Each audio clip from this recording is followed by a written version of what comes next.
आता मैदाशी पंचायत होणार आहे. आता मी इथून गेलो की म्हणते पवाराचा माणूस, परदेशी रातभर मी देवेंद्र फडणवीसचा माणूस होतो. आता तिथून सुटवून तुमच्या घरात भेटणार आहे. महिले भरपट चालू आहे. मी ज्याला भेटायला जाईल त्याचाच माणूस आहे म्हणजे. पण माझी प्रामाणिक भूमिका असते, जिथं जिथं समाजावरती अन्याय होईल त्या ठिकाणी आम्ही सगळेजण धावून जातो. त्याच्यात मात्र कसलीही काटकसर आम्ही कधीच करत नाही आणि कधी करणार सुद्धा नाही. बच्चू भाऊ बसले होते त्यावेळेस आम्ही सगळे गेलो होतो. ते मग भाजपचे होते तरी आम्ही गेलो होतो.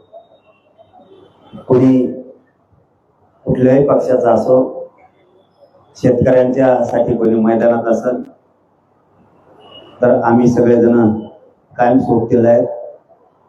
उद्या जर वाटत असलं कोणाला की मी यांच्याकडे भेटी लावलोय म्हणजे यांचा माणूस, उद्या भाजपचे सुद्धा लोक बसा उपोषणला, बघा मी येतो मी सगळ्यात आधी. फक्त ते